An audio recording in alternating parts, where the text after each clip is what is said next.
Take one.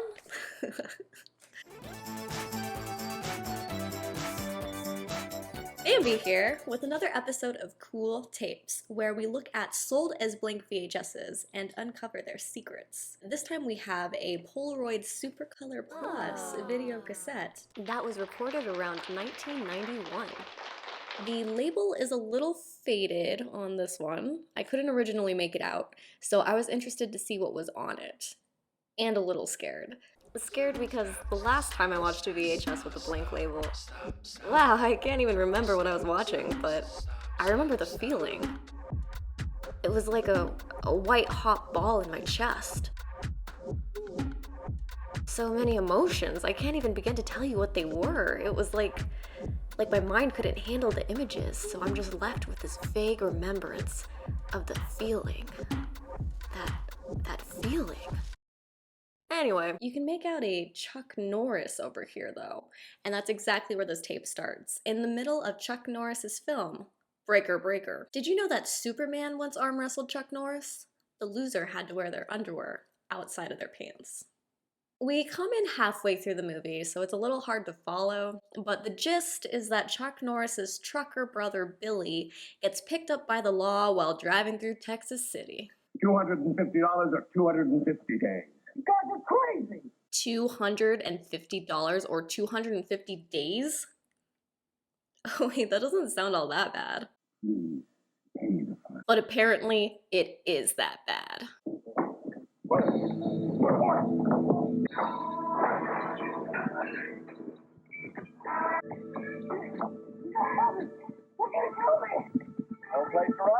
When Chuck Norris hears about this, he hops in his kick-ass Eagle van to rescue him from the $250 fine. Fun fact, Chuck Norris didn't have a license while filming this scene. He didn't need one. The car needed a license to be driven by Chuck Norris. So Chuck Norris arrives to town and he flirts with love interest Arlene, which the cops don't take too kindly to. We're gonna kick your butt all the way back Highway 99, boy. When the cops mess with Chuck Norris lets them off with a warning.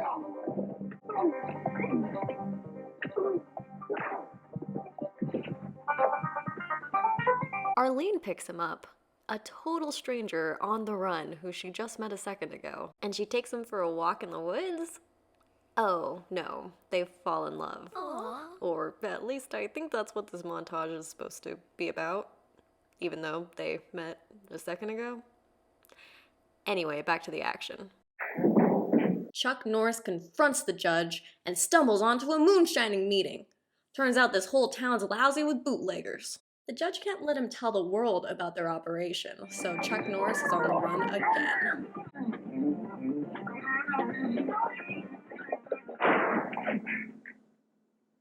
Can I just stop and say, men in bell-bottoms.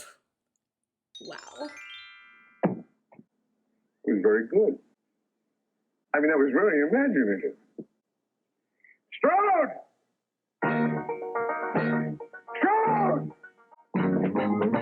So Chuck Norris hides out with Arlene and her son for a bit. Are you and JD gonna get married? JD's coming. And then the judge comes knocking. I'll be back for you and Tony later. She never saw him again. Are you and JD gonna get married? Plot twist, the judge is Arlene's father-in-law and is way too handsy with her kid. Like, what is that? Did your mama sleep in that bed? Chuck Norris kills some guy in a junkyard and is sentenced to death. Though, to be fair, the guy tried to crush him in a trash compactor, so like the badass she is, Arlene comes to the rescue. She hops on her hog, sneaks into a cop car, and calls a bunch of truckers to help save him. 10-4, sweet thing, I read you. Fun fact, while filming this movie, Chuck Norris pissed in this semi-truck's gas tank as a joke. That truck is now known as Optimus Prime. The truckers burn down the town, which seems a little dramatic. But Chuck Norris is saved. Oh, right, and his brother is saved too? From the fine. Justice is served. Overall, I'd give this movie a 2 out of 7, though I don't really like action movies, so maybe I'm biased. This doll lady was interesting though, and Jack Nance makes an appearance, who you cool kids may know from Eraserhead or Twin Peaks. Can you tell I'm into David Lynch? We'll return to tonight's VHS Lot 6 tape after these messages. The man who wrote the book on Florida grapefruit Aha! Grapefruit must be eaten in half. has retired. Really, mister? I can cut it in more than just halves? Even quarters? Eighths? I don't get it. Were we not allowed to do that before 1991? If you tried to cut a grapefruit in 2 places, did the knife fold accordion style? Like in a cartoon? And why are they telling me that I can have grapefruit at other times of the day? You don't just have to have it in the morning. Are they selling some special late night grapefruit? Why is Florida trying to make me eat more grapefruit? And the song is so catchy. You don't just have to have it in the morning. You can feel it anytime you feel it. Like, why does this commercial exist, man? American Express now gives you an easy way to apply for membership. All you have to do is call. Oh no! Applying over the phone was the more convenient option. Can you imagine calling a bank to apply for a credit card? I'd like a credit card, and this is before texting, so I'm comfortable being on the phone. Yes, I can help you with that. Just give me all your information. I'd love to give you all of my information, and it's perfect because I'm within earshot of all my coworkers. Don't worry about them. I'm gonna steal your identity anyway. What? Someone should talk to you about how much time you spend on the phone, and who you talk to, and when and where. A Sprint representative can easily help you select a savings plan for your personal calling needs. And Sprint has better overall savings than AT&T. Get off the damn phone. I have to use the World Wide Web. Unless, of course, you're a teenager. No one's invented the perfect plan for that. Not yet, Murphy Brown. Not yet. Now we return to tonight's cool tape. Our second Friday night movie is Guns of Diablo, a 1964 film starring Charles Bronson, Susan Oliver, and Kurt Russell. These group of settlers are heading out California way to find some gold in them mines. Go ahead, guess which one's Kurt Russell? Is he this one? This one? Wrong! He's this one! The cute little kid, Jamie. Kurt Russell was only 13 at the time.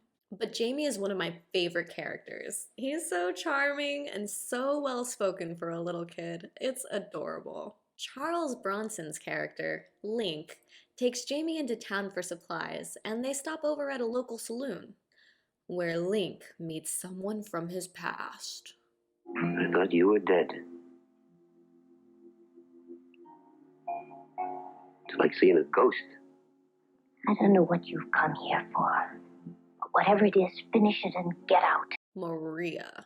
After a bath, When is the last time you took a hot bath, huh? Paducah! Paducah? Who is Paducah? Paducah, Kentucky is where I come from. oh my god, why is everyone so handsy in these movies? I mean, the kid's dirty, but Jesus. Jamie meets Mr. Knudsen, another one of my favorite characters. Tell that blunderhead downstairs to bring me another pitcher of beer. He's a drunkard, but he claims he's a millionaire, which no one believes because he can't even pay his hotel bill. But he and Jamie become good friends. Later in his room, Charles Bronson, the old softy, reminisces about the mysterious woman we met earlier. In a way too long flashback, we learn that Link worked for Maria's dad. Maria and Link fell in love and they were supposed to run away together. But on the night they should have been galloping into the sunrise, Maria's fiancé Rance and his friends ambushed them. Oh, I forgot to mention, she was engaged to be married, blah blah blah. Link shoots Rance's arm and then accidentally shoots Maria. Thinking she's dead, Link rides off. Now, it's 5 years later, and he finds Maria to explain. I waited for you. You never came. What else was I to think? So you married him. You've forgotten that I was engaged to Rand? She pleads for him to leave before her husband gets back, and Link agrees to leave in the morning. My mistake. But surprise, another ambush. Rance wants revenge. Turns out he lost his arm in that fight, and goddamn if he lets Link escape without giving him a what for. You know what it's like to live in this country with only your left arm? You ever tried drawing on a man with your left hand? You run. Even if it's a kid, you run. And then, coming up, Rance returns. Miss Baloo, I am here. It's 3 different Lees at their Wild West best. He did. He missed the mark. He's scary, hairy, bold, and out cold. It's a Lee Marvin movie roundup featuring Cat Baloo. Ritz Bits and the taste of real cheese. I wanted to include this one because I actually remember it. I think I might be crazy because this tape is from 1991, the year I was born. So it must have either run for a while or I saw it in some other context. Any 91 kids, you let me know in the comments if you remember it too, or if I'm just insane. I might just be insane.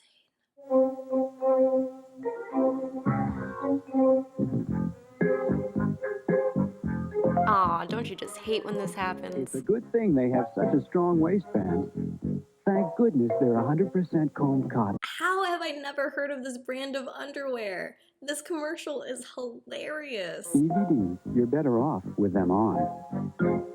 We now return to tonight's cool tape. Let's take this thing outside. Rance shoots Link! Your left hand, my left hand, even Steven. Wait, look out! Another ambush!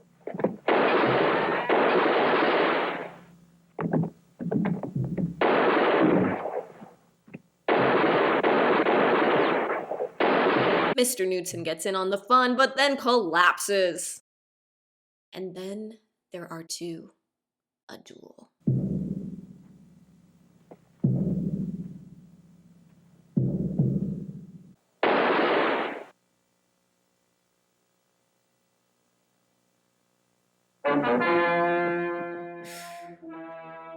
Sayonara, Rance. Newton isn't looking too well. In the left boot, Jamie. A paper. Well, this is a duly recorded claim on a gold mine. Then you are a millionaire. It's yours, Jamie. You keep it. Newton! And off they rode to California. The kid, Maria, and Link finally together again. And that's the end of the tape. Only one question remains unanswered. What the hell is a Cat Baloo? Check out the last cool tape here. The first video I've ever made since high school AV class. And it shows. If you want more cool tapes, please subscribe.